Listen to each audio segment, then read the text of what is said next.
What's going on, guys? It's your boy Ben. Welcome back to BH Aquatics. If you guys are new here, make sure you subscribe to the channel, like this video if you want to see more how-tos. To be completely honest with you guys, I'm really hyped to do this video. I don't know why. Maybe it's just I'm back in the how-to spirit. I have a bunch of video ideas lined up for the future upcoming weeks. Plus, I got my wisdom teeth out last week, so I can actually talk now. So, I mean, that might play a role in that, but, anywho, we're here for fish, so let's get into the water how-to. Alrighty, so I just want to let you guys know why we're doing this. Basically, I use Tetra brand AquaSafe water conditioner. It removes chlorine, it protects your fish, and it reduces stress. Now, that is pretty much true for the most part, but then again, you know, there's always going to be room for improvement. So that's all we're trying to do is improve this water conditioner. We're still going to be using it in this recipe, but it's not going to be all this. It's going to be this added on to some other healthy stuff that will improve the water in your fish tank. So another big reason why we're doing this is because when the seasons change, tap water changes because, you know, your state's got to keep up with the water regulations so that the water doesn't freeze. And it also has to keep up with the health standards of the country. So when the water changes, sometimes, even though it's healthy for you and I to drink, it may not be healthy for your fish. It might kill off your fish, and oftentimes I lose some of my best breeders because of it. And so doing this recipe, I have tested it. It works really well. I know Central Mass Aquatics, they do this recipe with some of their fish, not all of them. I particularly am probably one of the only ones that does this actually with guppies, but I do recommend it because I have tested it and it really works. So without further ado, let's get into how to make this safer water for your fish. Okay, so you guys are going to be needing yourself some water containment device. I use a 5-gallon bucket just because it works well, and because I got this really cool cap that has like a release switch on it. Makes it easy to turn on and off when I put it onto the bucket, just because water will be staying stagnant for 24 to 48 hours, just so you can let the tannins really soak into the water from the Indian almond leaves, which you are going to need 2 of. Indian almond leaves kind of look like this. Actually, they do look like this because that's what they are. This one, as you can tell, is a little wet. That's because I've used it in this recipe before. You can use Indian almond leaves up to 2 times for the best, most optimal effect of this water conditioning kind of thing. In this recipe, you are going to need the water conditioner from Tetra Care AquaSafe. Obviously, it doesn't matter if you use this brand or not. You're just going to want some sort of water conditioner because obviously we're only improving this. We're not doing anything. We're not going to use only this, but this doesn't work for everything, so we want to do our best to improve it as much as we can. Also, you're going to need yourself some water softening salt, which you can buy big 40-pound bags of these for only like $8 at home improvement stores like Home Depot, Lowe's, you name it. And for like a salt measuring device, I use a ½ tablespoon measuring spoon thingy-majiggy. It just makes things easy to measure out the salt. You're not going to be using a lot of it, especially if you use a 5-gallon bucket like I do, but you still got to have a way to measure it so that you're not like giving too much salt to your freshwater fish. So as you guys can tell, I got this 5-gallon bucket all set up. Well, not really, but still, I got 2 Indian almond leaves in there. Obviously they're a little torn up, but that's because they've been used in this recipe once already. I say you should do 2 Indian almond leaves for every 5 gallons. That's my personal like perspective of it, I guess. If you guys want to do something different, test something out, that's fine by me. I can't stop you. So but for like my perspective, that's how I do it. 2 Indian almond leaves for every 5 gallons. Now for soft water salt, which I just got my little ½ tablespoon there, I'll take like 3 heaping ½ tablespoons of this stuff. Okay, so I'll do one. That's like 1½ tablespoons. Yeah. So since I'm not doing a great job doing the camera and the salt at the same time.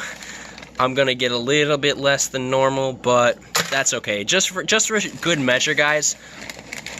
I'm gonna put in another one just because I'm sure I missed something there. Just so it will look like that.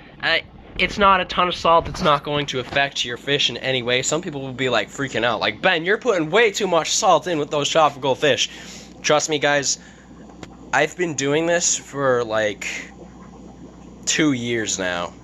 It's a pretty long time, so trust me, it works.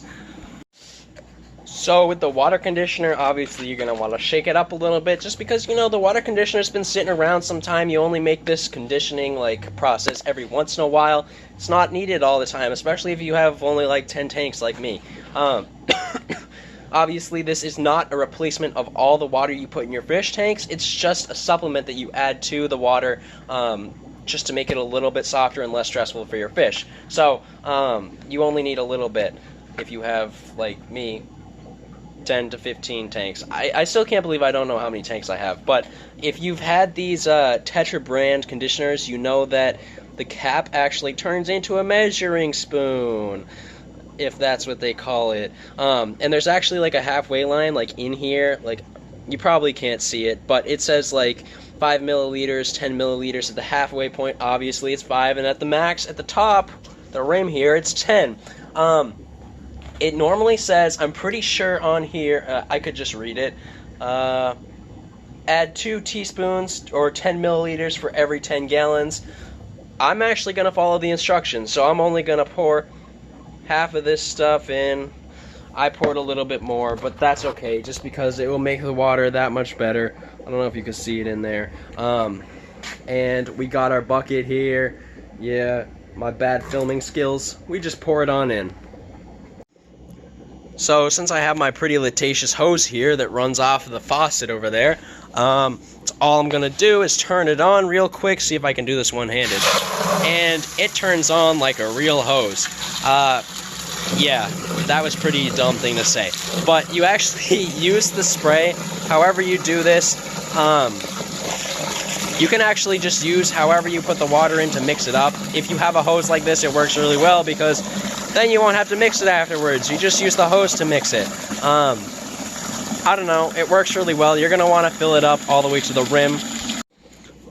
Sorry, I lied. You don't actually want to fill it all the way up to the rim. That's a dumb idea. You don't want the water to spill out when you're moving the bucket, especially if you're like me and you got to move it from here all the way over to there, which really isn't that far. But still, it could slosh water even with a cover on. The cover has holes in it.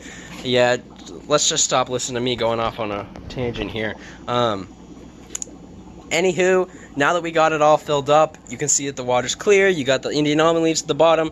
The salt, there's still some left, but most of it's been mixed around. Water conditioner's been mixed around in there, but we still have the remaining water conditioner in here. The reason we set this aside is, one, so that we could literally just dip it in here and wash the rest of the water conditioner out of this cap, so that we get the most optimal effect from this water conditioner, because like I said, it is expensive. Without further ado now, you're just going to want to take your cover, if you have one and you're using a 5-gallon bucket, going to want to turn it on. See, I got that cool thing with the latch, and I can just unturn it. Yeah, I don't know, I'm pretty proud of that for some reason. And then you let it sit for 24 to 48 hours, and I'll show you right now. So as you guys can see, the finished outcome kind of looks like this. So the water will be tinted brown. That's okay. That's just because there's like tons of tannins that are coming off of the Indian almond leaves. The Indian almond leaves also turn the color brown, just naturally. And basically what you want to do is, every time you go to scoop water out of your pail, if that's how you choose to do it, you want to take something to mix the water with. So I actually have this old 10-gallon tank, like aquarium hood, that I just like stick in there, and I'll just mix it all about, just because what can potentially happen is, if you put salt in like I do, again, everybody does this differently. The salt could settle at the bottom, the conditioner could settle at the top, and, you know, the tannins could just be floating around in all different directions. Whereas you want to get all three of these things spread equally throughout all the water, so that you have the healthiest, optimal water for breeding conditions. you know, you just want to make sure that everything's mixed together so that you can have that optimal water when you need it. So overall, guys, I hope you guys enjoyed this video as much as I enjoyed making it. So you can see I got my bucket right here ready to fill up tanks with some nice, soft, stressless, and conditioned water. You know, to be honest, I still have no idea why I'm so hyped about this video. I'm sitting on the ground next to my bucket. This is something I'd never do, so I don't know, to be honest. Hope you guys are having a great weekend, because I know I am, and I will see you guys next Sunday for an awesome video.